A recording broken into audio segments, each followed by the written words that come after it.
반갑습니다. 오늘은 우리가 예수님의 탄생을 축하하는 날로서 오랫동안 한국교회가 또 세계교회가 다 지켜왔습니다. 그런데 이 성탄절이라 해서 주님의 탄생을 축하하는데 유래가 있습니다. 여기에 보면 또 많은 오해도 있습니다. 어떤 사람은 원래는 없었는데 근대에 들어와서 상업자본주의가 발달해서 이 성탄을 만들었다, 이런 사람도 있고, 또 어떤 사람은 처음부터 있었다, 또 이렇게 말하는 사람도 있습니다. 그래서 약간의 이제 성탄의 유래가 어찌했는가를 조금 설명할까 합니다. 원래 초대교회는 생일을 축하하는 것은 하지 않았습니다. 왜냐하면 생일 축하는 이방인들의 풍습이다, 이렇게 생각해서 생일보다는 부활을 더 축하했습니다. 가만히 여러분 한번 생각해 보십시오. 예수님이 우리가 33년이라고 보고 33년에 돌아가시고 곧 이어 성령 강림이 있으시고 부활하시고 성령 강림이 있었는데, 그래서 교회가 세워졌습니다. 아마 세워진 지 예수님 돌아가시고 하면 1년이 안 되지 않았나 하는 생각이 듭니다. 그리고 난 뒤에 그 부활을 생각하며 힘든 속에서도 교인들이 모였죠. 그리고 바울이 또 전도하려 할 때 고린도전서에 보면은 500여 명이 예수님의 부활을 보았다라는 이제 글을 고린도전서에 씁니다. 고린도전서도 아마 예수님 돌아가신 지 이게 한 50몇 년 정도에 써졌을 것으로 보는데, 그럼 불과 20몇 년밖에 되지 않습니다. 그러면 부활을 본 사람은 다 살아있어요. 그러니 부활을 축하할 수밖에 없었습니다. 그런데 이제 언제 그러면은 성탄절을 축하하게 되었는가 할 때는 그렇게 오래되지는 않습니다. 여전히 우리가 교부들이 있을 때입니다. 예를 들어서 어거스틴까지가 교부의 마지막이라고 본다 그러면은 다 그때의 시절입니다. 354년에 로마의 문헌적 증거가 보면은 로마의 서기관 필로칼루스가 편찬한 로마 공식 달력에 기록이 나옵니다. 이제 이 사람들 달력에는 1월 칼렌다스 8일 전 이래 나오는데, 즉 12월 25일 그리스도께서 유대 베들레헴에서 태어나셨다. 이것이 12월 25일 성탄절에 대한 가장 확실한 문헌 증거입니다. 그런데 그러면 그때 임의로 그럼 25일 날 하자 이렇게 해서 12월 25일을 정한 것은 아닙니다. 여기에 이제 가장 학문적으로 설득 있는 기독교 내부 전통에서 했던 신학적인 이제 이유가 있었는데, 그건 뭐냐면 예수님이 십자가 처형한 날을 수태일이라고 고대 유대교와 유대 기독교 전통이 있었습니다. 그래서 그때가 언제냐? 3월 25일로 계산했습니다. 그리고 9개월 후에 12월 25일에 탄생했다 하면 딱 맞아요. 그래서 히폴리투스나 이 사람이 204년에 코멘타리에 온 다니엘 주석을 쓰면서 이야기를 합니다. 그리고 어거스틴도 이제 삼일체에 대한 설교에 대해서 또 그런 이야기를 합니다. 그렇기 때문에 이 교회가 이 날짜를 정했는데 이걸 임의로 상업 자본의 영향을 받아가지고 적당히 이렇게 해서 정한 것은 아닙니다. 물론 역사적으로 정확한 날짜나 하는 고고학적 증거가 있느냐 하면은 문헌적 증거는 있으나 고고학적 증거는 없습니다. 그렇기 때문에 우리는 이 날을 고백적인 날이라도 받아들입니다. 자, 그러면 오늘 우리가 읽은 구절을 봅시다. 누가복음에서 천사가 이르되 무서워 말라, 보라 내가 온 백성에게 미칠 큰 기쁨의 소식을 너희에게 전하노라. 오늘날 다윗의 동네에 너희를 위하여 구주가 나셨으니 곧 그리스도 주시니라. 그럼 그것의 의미가 뭐냐? 그것의 의미는 하나님께 영광이요 땅에는 평화라고 하는 것이 그 의미입니다. 그런데 하나 신기한 것은 위대한 자에 대한 정의는 상당히 위대한 자들이 해야 또 맞을 거 아닙니까?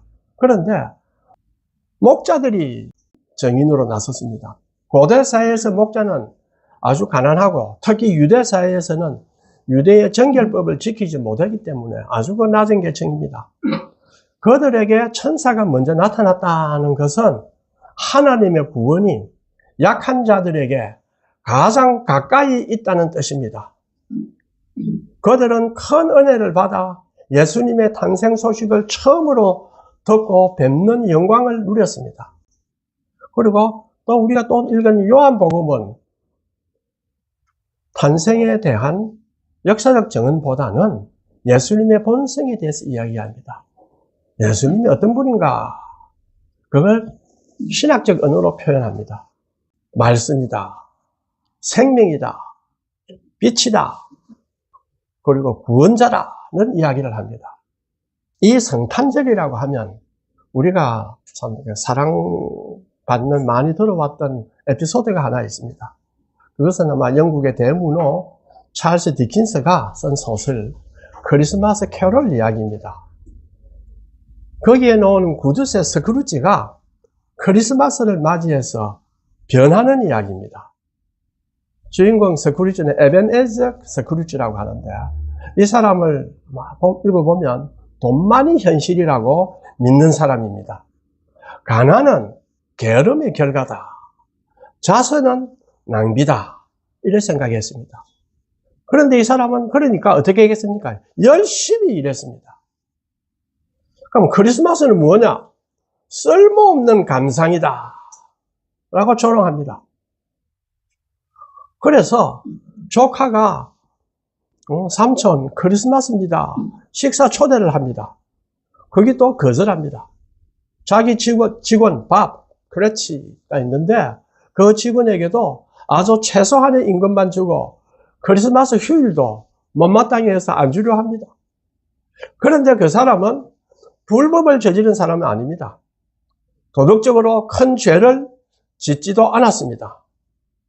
그럼 문제가 뭐겠습니까? 인간과의 연대가 끊어진 사람입니다. 사랑을 알지 못합니다. 타인에 대한 배려와 사랑을 하지 못하고 오로지 자기 중심적인 삶을 사는 사람입니다. 크리스마스 전날 밤 이 스크루지는 꿈을 꿉니다. 꿈에 죽은 동업자 제이콥 말리의 유령이 나타납니다. 스크루지에게 자기는 생전에 돈만을 추구했다. 자비와 책임을 외면했다.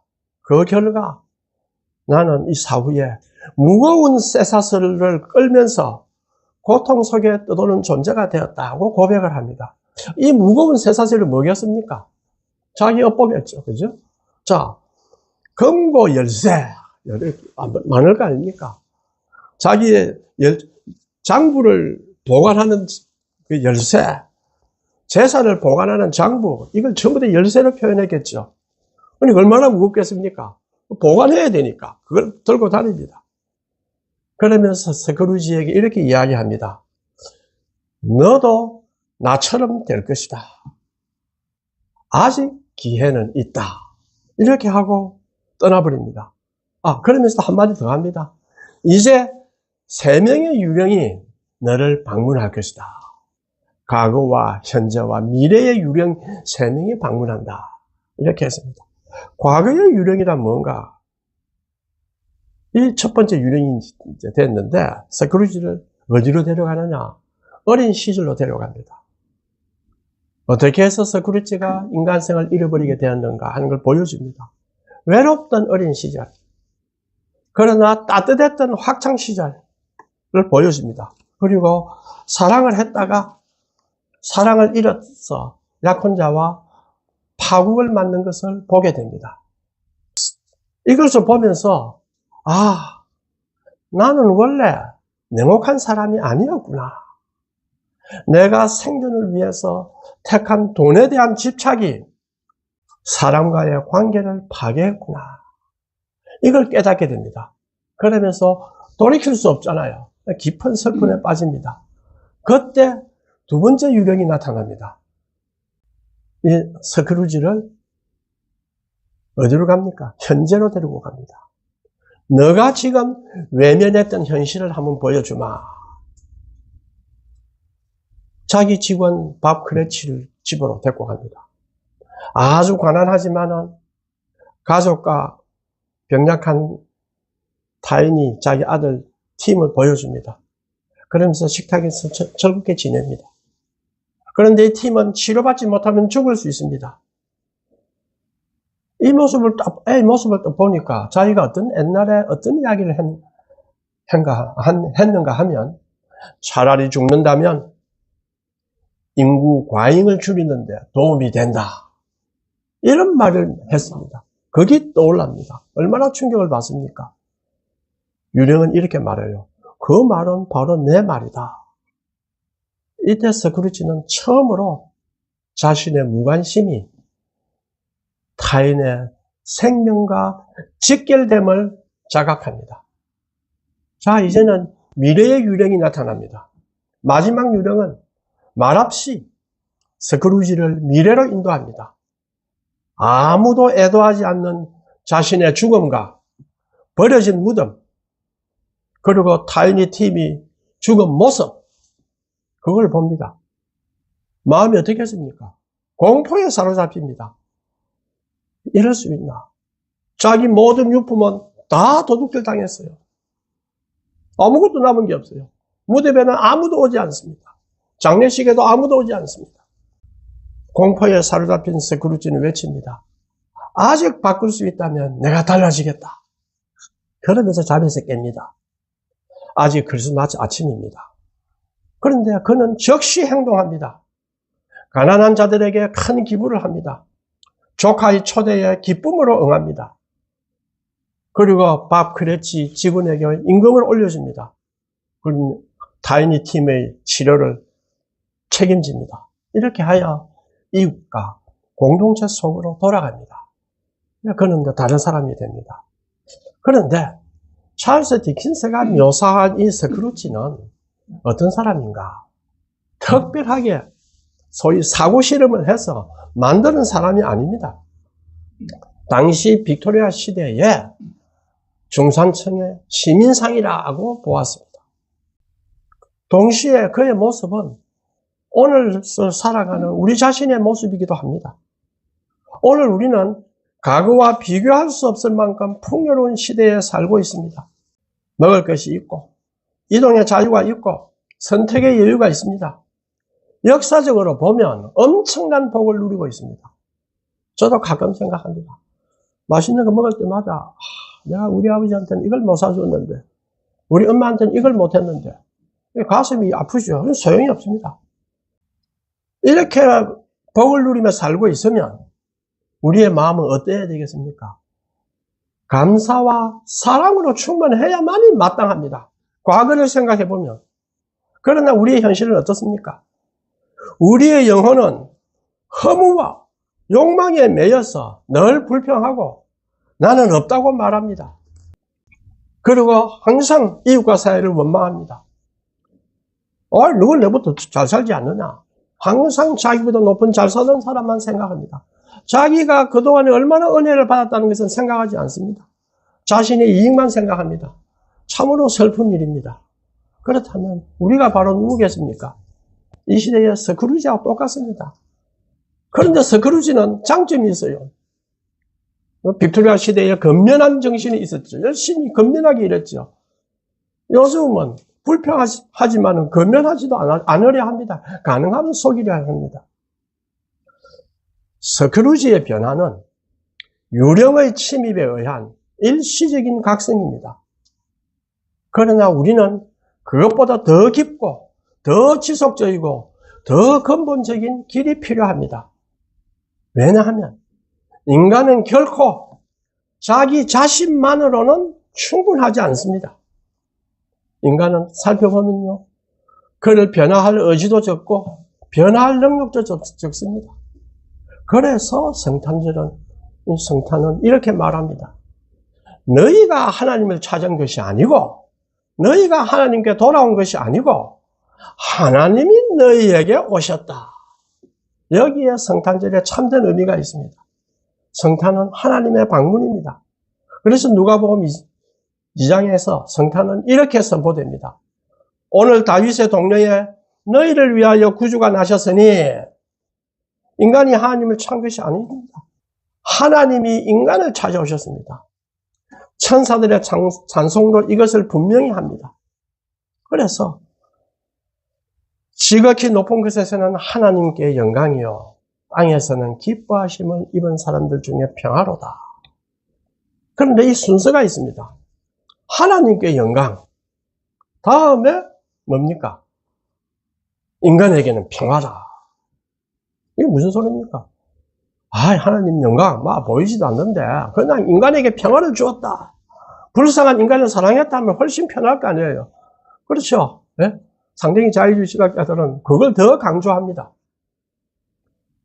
이것은 이 세계에 대한 근본적인 모습을 보여주는 이야기입니다.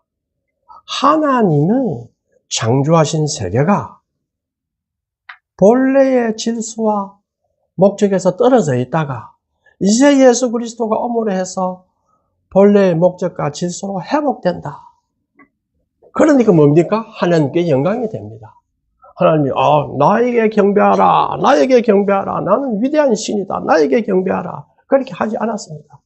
신에 대한 고대의 개념들은 전부 위대한 신입니다. 저 위에 다 있는 신입니다. 그러나 성경이 말하는 하나님은 그렇지 않습니다. 태초에 말씀이 계시니라. 요한복음의 성탄 이야기입니다. 그렇게 시작을 하죠. 만물이 그로 말미암아 지은 바 되었으니 세계는 우연의 산물이 아닙니다. 과학은 어떻게를 설명하지만은 창조는 왜를 설명합니다. Why? 성경은 세상은 하나님의 말씀으로 의도와 목적을 가지고 지어졌다고 말합니다. 이 세계는 그냥 있었기 때문에 우리가 마음대로 지배할 수 있는 것이 아니다. 또는 세계를 잘 다스려야 우리가 오래가지 환경이 너무 바뀌면 못 살지 않느냐. 이렇게 생각하나 저렇게 생각하나 둘 다 세계를 도구로 보는 방식입니다. 그런 관점에서는 인간은 우주의 부산물입니다. 인간이 떨어졌으니까 살아야 안 되겠나. 만약에 인간이 우주의 부산물이다. 이렇게 생각이 되면 사람에 따라 달라질 수 있는 선택의 자격이 있습니다. 나는 이래 살겠다. 어차피 부산물 아니냐. 나는 서구류처럼 살겠다. 그런 사람이 있는가 하면 나는 아니다. 나는 가난한 사람을 위해서 난 모든 걸 바치면서 갈겠다. 왜? 어차피 부산물이지 않느냐. 그럴 바에야 불쌍한 사람을 위해서 살겠다. 이런 사람도 생기겠죠. 또 하나는 악착같이 해서 수단과 방법을 가리지 않고 나는 부를 획득해서 마음대로 살다가 가겠다. 이렇게 생각할 수도 있습니다. 왜? 어차피 인간은 부산물인데 세계는 우리의 도구인데 그렇겠죠. 그러나 성경은 다릅니다. 성육신 사건, 하나님이 신의 아들이 예수님이 인간을 오셨다는 사건은 뭐를 가르쳐주고 있느냐? 인간은 하나님의 형상대로 지어받았다는 사실을 확인시켜주는 이야기입니다. 비록 타락으로 왜곡됐지만은 창조 세계는 근본적으로 선함의 본질로 갖고 있다는 걸 이야기를 합니다. 자, 예수께서 인간의 육체를 입으셨다는 것은 육체에 대한 본질은 신에게로 왔다는 걸 말해주고 있는 겁니다. 안 그러면 과거에는 신이 어떻게 인간의 옷을 입느냐? 왜? 신은 영이고 위대한 존재고 인간의 몸은 육체는 물질이 되는 거예요. 저급한 존재다. 신이 내려올 수가 없어요. 그래서 여러 신학자들은 중간쯤 왔다 라든지 그렇게 하지 않습니다. 예수께서 인간의 육체를 입었다는 뜻은 육체와 물질, 인간이 갖고 있는 감정과 삶, 인간의 모든 영역이 하나님께서 회복하시기를 원하는 그런 선한 영역이라는 것에 대한 선언입니다. 이런 사건입니다. 그러나 우리도 알다시피 세계는 죄로 인해 그 질서가 무너졌습니다. 인간의 관계도 파괴되고 인간과 자연과의 관계도 파괴되고 그런데 파괴한다고 강화되는 것이 있어요. 그게 뭡니까? 그게 뭐겠습니까? 타락으로 인해서 강화되는 게 무엇이겠습니까? 자기중심성 아닙니까? 그렇죠. 내 중심은 점점 더 강화됩니다. 자연은 파괴되고 권력은 뭐로 바뀝니까? 로마서의 권력은 하나님의 선한 질서를 세상에 유지하려고 주셨다. 이렇게 이야기를 했는데 권력은 뭐로 변합니까? 지배와 폭력으로 변합니다. 인간은 물질적으로 풍부하고 세상에 대한 많은 지식을 가졌지만은 영적으로는 깊은 소외 상태에 빠져 있습니다. 오늘 우리 세계가 어떻습니까? 이와 다르지 않죠? 이기심과 정오와 불의와 전쟁과 탐욕으로 가득 차 있습니다. 자, 타락한 세계는 스스로 자정 능력이 있느냐? 자정 능력이 없습니다. 인간은 타락한 세계는 스스로 자신을 고칠 수가 없습니다. 자, 인간의 문제는 어디서 왔느냐? 자연 상태, 루소 이야기하죠. 자연 상태는 인간은 다 선했다. 그러나 인격가치가 생김으로 해서 제도가 들어옴으로 해서 사유재산이 생김으로 해서 그래서 인간은 악해졌다. 이걸 바꾸자. 제도만 잘 바꾸면 인간은 세계는 훌륭하게 만들 수 있다. 얼마나 희망적입니까? 그렇죠. 제도에 대한 경험을 별로 하지 못했기 때문에 또 인간에 대한 경험은 많이 했어요. 인간은 많이 악하다. 그런데 왜 악했냐? 제도가 나빴기 때문에 인간이 악해진 것이다. 그럼 제도를 바꾸자. 열심히 했습니다. 중일 전쟁 때 죽은 사람이 1000만에서 1500만입니다. 알겠죠? 그런데 모택동이 중국을 다스리면서 공산주의 질서를 했습니다. 모택동이 백성을 다 죽이려 했겠습니까? 한번 생각해 보세요. 얼마나 위대한 꿈을 가지고 했겠습니까? 공동 생산하자, 공동 소유하자. 그렇다면 농촌은 다 집단화하자, 개혁하자, 개인이 식량 소유는 금지하자. 얼마나 좋습니까? 그런데 사람들의 마음은 안 그래요. 전부 다 두려움 속에 있습니다. 저가 내가 더 많이 먹네. 먹는 것도 문제가 됩니다. 그러면 어쩌겠습니까? 또 숨기죠. 옷 좋은 옷 입어보세요. 나도 옷 좋은 옷. 그렇죠. 또 한번 생각해보세요. 이쁜 여자하고 저 사람이 결혼해서 산다. 나는 왜 못하나? 그렇죠. 그리 평등하게 하려면 어째야 됩니까? 여자들은 다 공유를 해야 돼요. 여자 입장에서 볼 때는 무슨 소리 하노? 남자도 다 공유해야 평등하지. 안 그러면 뭐가 생깁니까? 쏠립니다. 쏠리면은 질투가 생기고 분노가 생겨요. 그러니까 백성들은 그걸 이제 경찰력으로 막으니까 두려움에 떠니까 어떻게 합니까? 식량 생산량을 적게 하면 어떻게 됩니까? 누구 게을렀다는 표시니까 다 허위로 보고합니다. 그럼 국가는 그 허위 보고를 듣고 어떻게 하겠습니까? 수탈해가지요. 세금을 걷어가야 정부를 운영할 거 아닙니까? 지배 세력이 살아야 될 거 아닙니까? 다 걷어갑니다. 그 결과 어떤 일이 발생했느냐? 중일 전쟁 때보다 훨씬 많은 3000만에서 4500만이 굶어 죽었습니다. 인간이 의도하는 정치 권력이 희망을 가지고 했지요. 그래 어떻게 했습니까? 생명을 살리지 못하고 오히려 죽였습니다. 그때 생각해야 될 것은 그 사람들이 악하다. 이렇게 생각하지 마십시오. 좋은 의도로 했습니다. 초기에는 전 국민이 열광했습니다. 그렇죠? 인간이 본래적으로 어떤 존재인가를 알지 못하고 가야 할 길이 무엇인가를 알지 못할 때 일어나는 사건입니다. 권력은, 제도는 생명을 살리려고 자기들이 시도를 했지만 결국은 생명을 죽였습니다. 그러면 타락한 인간에는 뭐가 필요합니까? 구조가 필요합니다. 여기에 성탄의 빛이 있습니다. 그래서 성경에 뭐라 합니까? 빛이 왔습니다. 빛이 어둠의 빛이 돼 어둠이 깨닫지 못하더라. 여러분 생각해요. 빛의 데피니션이 뭡니까? 어둠을 밝히는 건데 어째 빛이 오는데 어둠이 깨닫지 못하느냐? 그 엉터리 아니냐? 이렇게 할 수가 있습니다. 여기에서 어둠은 중립적 상태가 아닙니다. 어둠은 빛이 없는 상태가 아니라 빛을 거부하는 상태입니다. 왜냐하면 빛이 오면 어떤 문제가 생겼습니까? 나를 밝히는 빛이 오면 뭐가 생깁니까? 세상의 잘못된 기준을 다 폭로합니다. 그렇죠? 그 다음에 우리 자신의 마음을 다 폭로합니다. 어떻게 해야 되겠어요?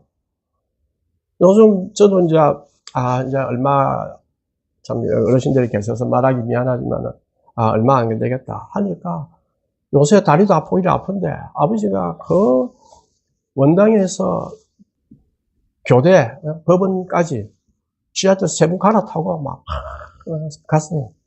얼마나 내가 미안한지.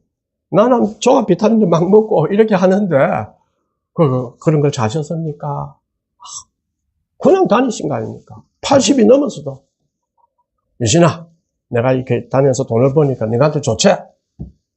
그러니 그 얼마나 가슴 아프다. 조금 아파서 말 이것도 못하고 저것도 못하겠다 하는데 가슴 아프죠. 빛이 우리 속에 들어와서 우리 마음을 깨뚫으면 어떻게 되겠습니까? 얼마나 자기가 보기 싫겠습니까? 빛은 위로만 하지 않습니다. 빛은 인간에게 뭘 보여줍니까? 네가 얼마나 자기중심적으로 사느냐. 빛은 인간의 자기중심성을 폭로합니다. 얼마나 네가 위선적인가 하는 것도 폭로합니다. 얼마나 네 자족하고 이기적인 존재인가 하는 걸 폭로합니다. 사실은 예수님께서 오셨을 때 유대 사회의 종교 지도자들은 그 빛을 견딜 수가 없었습니다.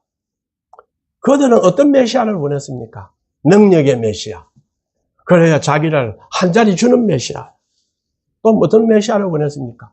성공의 메시아를 원했습니다. 성공할 수도 있고 실패할 수도 있고 살아가는 데는 최선을 다하는 것이에요. 그런데 그것이 사람의 가치로 평가하고 그것을 얻기 위해서는 수단과 방법을 가리지 않는 그 시대 지배계층들에게 기준들을 삶의 모습을 폭로하는 것이 예수님이라고 하는 빛입니다. 그런데 예수님은 어떻게 왔어요? 말구유에서 시작했죠. 그러고 난 뒤에 어떻게 됐습니까? 십자가로 나아갔습니다. 예수님이 많은 병을 고치고 해서 민중들이 많이 따랐는데 예수님이 나도 능력이 있다. 좀 따라라. 이걸로 한 세력 잡아가 해보자. 이랬습니까? 그렇지 않습니다. 불쌍해서. 그렇죠. 가난하고 어려운 자들이 불쌍해서 자비심을 베푼 거예요. 그런데 그 사람은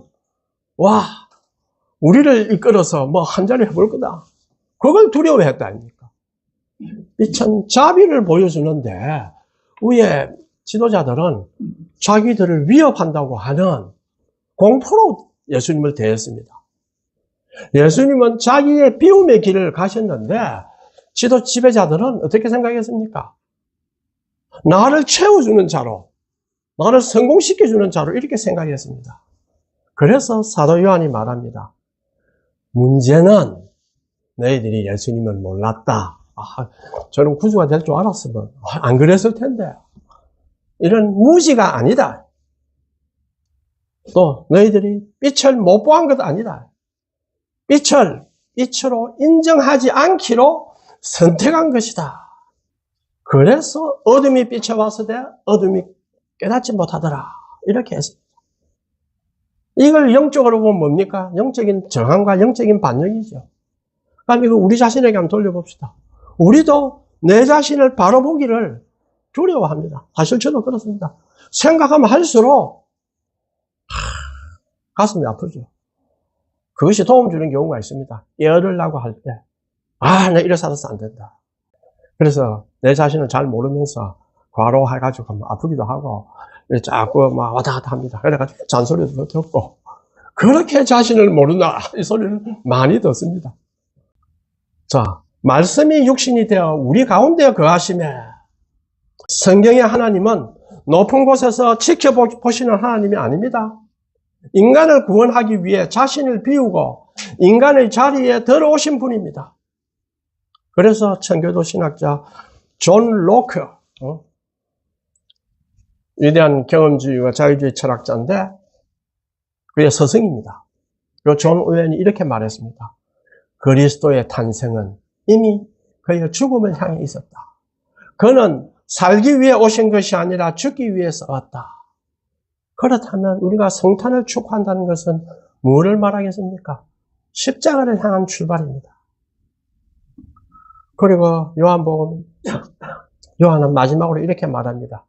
영접하는 자, 곧 그 이름을 믿는 자들에게는 하나님의 자녀가 되는 권세를 주셨다. 이게 무슨 말입니까? 자, 예수님을 영접한다는 것은 무슨 말입니까? 내가 결심해서 믿으십시오. 그러면 유익한 선택을 한 것입니다. 그러면 천당 가고 믿으면 좋지 않습니까? 그래가 알면 믿지만의 본전 아닙니까? 믿었다가 신이 있으면, 그런데 안 믿었으면 어쩌겠습니까? 믿으세요. 믿는다 말만 하세요. 그러면 복 받습니다. 구원 받습니다. 예수를 영접하는 것은 여러분이 단순히 결심이나 유익한 것을 선택하는 것이 아니라 그것은 우리의 세상과의 관계, 하나님과의 관계, 자기 자신과의 관계, 자연과의 관계, 친구들과의 관계, 이것들에 대한 전환입니다. 삶의 중심이 바뀌는 것입니다. 자기가 권위 있다고 생각하는 그 권위가 나에게 명령하고 내가 따라야 할 그 권위가 이동을 합니다. 또 나의 소속이 달라집니다. 이러한 존재론적 변화를 말하는 것입니다. 이것이 예수를 영접한다 하는 것입니다. 물론 현실적으로는 단번에 이루어지지는 않습니다. 그러나 그 길로 가는 것입니다. 우리 교회가 왜 한길교회입니까? 왜 한길교회입니까? 그 길로 가는 걸로 발을 담은 사람입니다. 우리는 관계의 변화를 일으키는 존재론적으로 그 변화를 일으켜서 그 길로 가는 사람입니다. 그래서 우리가 한길교회입니다. 그 이름을 믿는 자는 하나님의 자녀가 되는 권세를 주셨다 했는데 그 이름을 믿는 자가 뭡니까? 그 이름은 인격, 권위, 사명, 존재 전체를 말합니다. 예수라는 이름이 아닙니다. 예수의 존재 전체에 자신을 맡기겠다 하는 것이 그 이름을 믿는다는 뜻입니다. 그 결과는 단순히 도덕적 개선이나 교회 나와서 많은 사람과 사교관계를 누리는 거나 또 편리한 정보를 얻는 것이나 이것이 아닙니다. 하나님의 자녀가 되는 것입니다. 하나님의 자녀가 된다는 것은 우리 인간의 성취가 아닙니다. 은혜의 선물입니다. 자, 그러니까 데살로니가서에 뭐라고 합니까? 범사에 감사하라. 항상 기뻐하라. 쉬지 말고 기도하라. 범사에 감사하라. 난 말이 나올 수밖에 없습니다. 이걸 한번 볼까요? 성탄은 끝이 아니라 시작입니다. 우리에게 성탄절은 우리에게 새로운 세계관을 줍니다. 첫째, 우리는 우연이 아니라 창조주의 목적 안에 있습니다. 우리는 우연적 존재가 아닙니다. 왜 나는 이렇게 태어났고 나는 왜 이런 부모 밑에서 자랐느냐, 나는 왜 이렇게 잘 못 살았느냐, 이것이 아닙니다. 하나님의 목적이 있습니다. 비록 우리는 어둠에 있습니다. 내가 살고 있는 이 자리가 어둠의 자리면 틀림없습니다. 그렇기 때문에 우리는 빛이 필요합니다. 그래서 그 빛이신 주님이 직접 오셔서 우리를 영접하십니다. 그렇게 되면 성경은 그걸 새 창조라 그럽니다. 예수를 영접해서 존재론적으로 변화가 일어나는 삶을 살아가는 형태의 삶을 새 창조의 삶이다. 이렇게 이야기를 합니다. 그런데 이 시작은 주님이 하셨습니다. 그럼 주님이 하신 이 새 창조는 아이고 뭐 되겠나? 뭐 옛날에 했는데 아직까지 안 되는데 이렇게 하는 것이 아니라 반드시 이루어집니다. 여기에 믿음이 필요하고 인내가 필요하고 기도가 필요하고 사랑이 필요한 것입니다. 끝으로 지금 우리가 AI 시대에 우리가 산다고 합니다. 앞으로 여러분 AGI라는 것은 현재 AI는 특화되어 있습니다. AGI는 범용 AI입니다. 범용 AI란 모든 것을 인간처럼 할 수 있게 가는 것이 AGI입니다. 자, 그 시대로 가면 문제가 뭐겠습니까? 이제까지 인간의 가치는 어디서 봤습니까? 이성에 있다. 이런 생각했죠. 인간의 가치는 이성에 있다. 이성을 발휘해라. 볼테르가 과학적 이성주의를 외쳐서 유럽을 계몽해야 된다. 소위 인라이트먼트. 빗속에 들어가게 하겠다. 이성 아닙니까? 그런데 AGI가 나오니까 이성을 인간이 만들 수 있네요. 인간의 가치가 어디서 옵니까? 인간의 가치는 성경에서 말하는 인간의 능력이 오는 것이 아니라 하나님의 형상으로 만들었다는 거기에서 옵니다. 인간은 하나님의 형상으로 만들었고 그 다음에 뭡니까? 하나님이 저를 받으셨고 하나님을 영접할 때는 아들로 받아주신다. 이 사실이 오늘날 이 세계에는 가장 중요한 기준이 됩니다. 이게 절대적입니다. 이걸 갖지 못하면은 모든 것은 도구색이 되고 인간의 이성조차 도구색이 되면 인간을 움직이는 세력이 뭡니까? 힘 아닙니까? 그렇죠? 힘입니다. 돈도 힘이고 미모도 힘이고 재물도 힘이고 IQ 좋은 것도 힘이고 육체적인 것도 힘이고 성경은 전혀 다르게 말했어요. 예수님이 약자가 힘이다 하고 말한 건 아닙니다. 예수님이 뭐 약자를 왜 특별히 약자를 이야기했겠습니까? 너희들은 강자가 힘이고 강자가 가치 있다고 하는데 그렇지 않다 이거야. 가치는 주님이 얼마나 돌보시는 나에 있다. 약자는 주님의 사랑을 받습니다. 그 가치가 있게 보이는 거죠. 똑같습니다. 가치. 하나님의 형상으로 닮았다는 이 사실을 우리가 깨달을 때에 그럴 때에 이 세계는 마지막으로 살아갈 수 있는 길을 찾게 됩니다. 자, 성탄의 빛은 이렇게 말합니다. 이 세상은 절망으로 끝나지 않습니다. 하나님의 사랑은 세상을 다시 해석하게 만듭니다. 그 빛을 따르는 자는 결코 어둠 속에 머물지 않습니다. 우리에게 주어진 모든 일은 우리는 청지기로서 맡아서 일을 해야 합니다.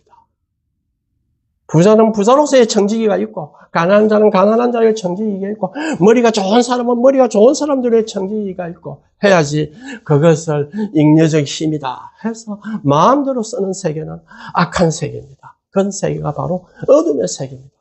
성탄의 빛은 이것을 바로 밝혀주어서 하나님의 형상대로 하나님 주님을 영접하는 자는 자녀가 된다는 위대한 사실을 선포하는 날입니다.